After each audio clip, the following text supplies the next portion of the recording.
力介入を表明したことで物議を醸しているライラ・レシャップ大統領ですが、世界各国の注目が集まる中、アザニア共和国では建国記念パレードが開催されています。現地より中継でお送りします。西側諸国の折衝は全て空振りに終わり、もはや早期決着は絶望視されている第3次コンゴ戦争ですが、大統領の決定についてアザニア国内の世論は支持ムード一色で染まっています。ご覧ください。この勇壮なる兵士たちの隊列、戦地へ向かうのは間違いないものと約束されている中、彼らの表情に悲痛の色はなく、むしろ華々しいまでの誇りと自信に満ちています。我こそが新たなアフリカの守護者、世界の混乱を正す舵取りを担う兵士であると、そう宣言しているかのようです。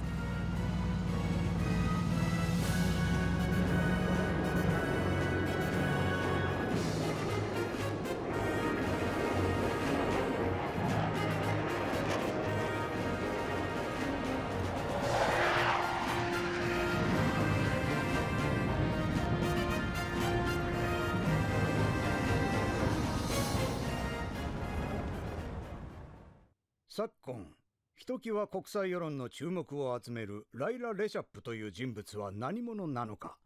今回は放送時間を拡大してお届けいたします。1965年、ライラ・レシャップは当時の文化科学大臣キバキ・レシャップとチュニジア人の妻の間に長男として誕生する。父親の政治基盤を受け継ぐことを拒み、留学先のパリ政治学院を自主退学したライラは帰国して士官学校に再入学。卒業後は少尉としてタンザニア国境の最前線部隊に配属された。その際に勃発した国境紛争で戦死した中隊長の代わりに部隊を率い、多数の被害を出しながらも侵攻するタンザニア部隊を撃退。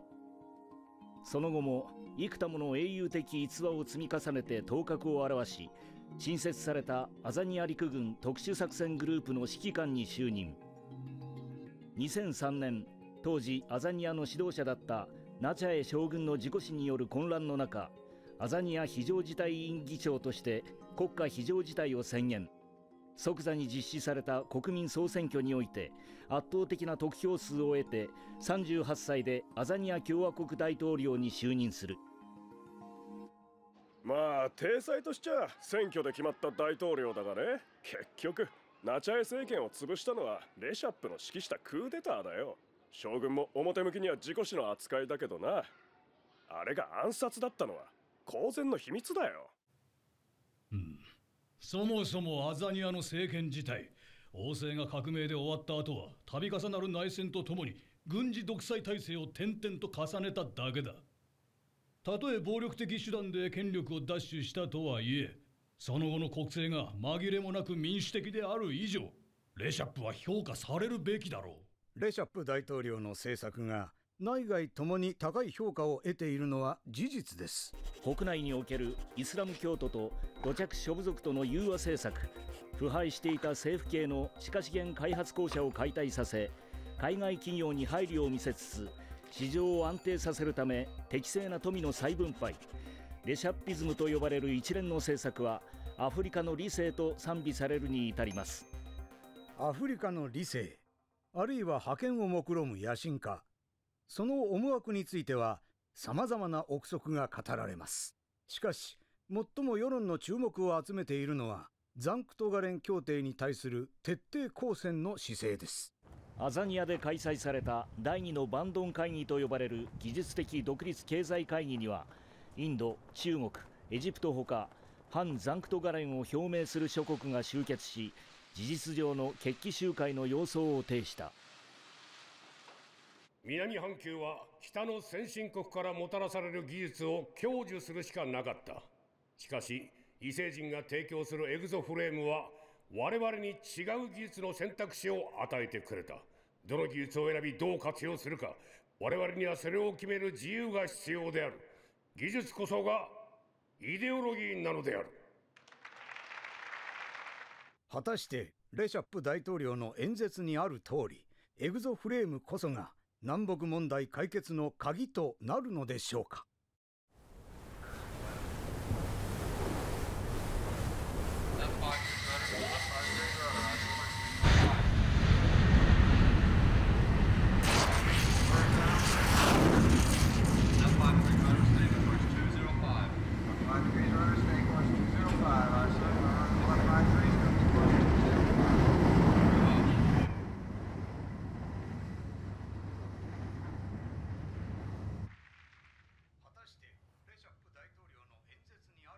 彼の技術イデオロギー論から見れば、エグゾフレームに対抗するにはエグゾフレームが必要であり、戦場でエグゾフレームが拡大すれば、自然と先進国の軍隊もこれを導入するしかなくなる。結果的に北半球の技術独占が軽減し、地球全体が平等の技術基盤の方向に向かうわけですね。つまり黒幕はレシャップだと。まだ憶測の段階でしかない。だが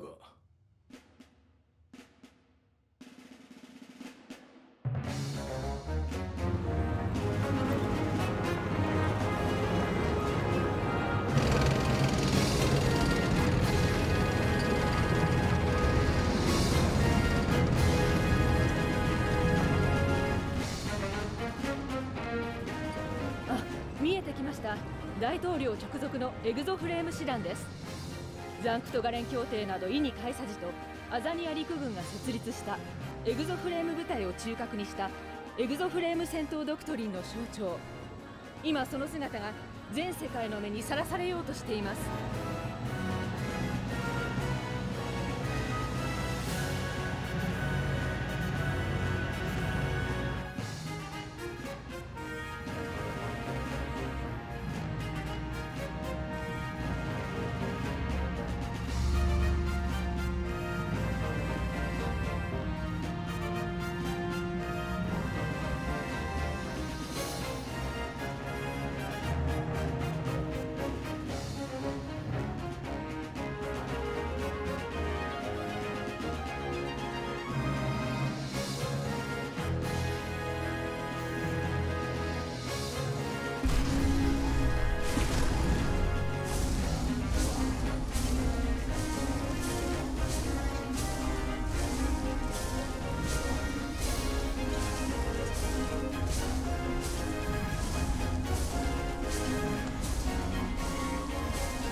各国の軍隊のみならずテロリスト、民間軍事請負業者、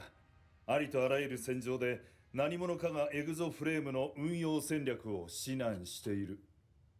それが我々の結論ですね。パキスタン山岳部隊の異常な操縦連動、ゲリラや民兵組織における普及と浸透の速さ。そうだ。誰かがエグゾフレームで戦争の形を変えようとしている。その組織力も資金力も国家規模の後ろ盾がなければ説明のつかない規模でな。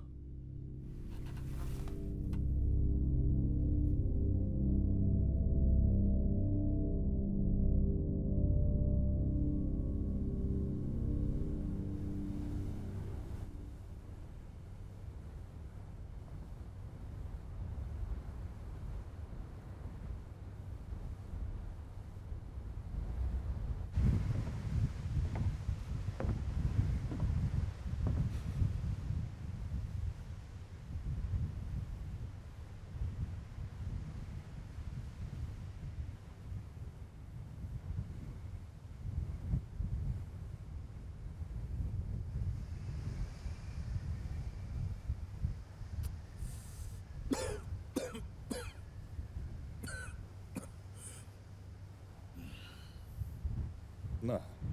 レイはなんで戦ってるんだ？正義は人からもらうものじゃない。そうだな。タバコは人からしかもらわないけどな。冗談言うじゃん。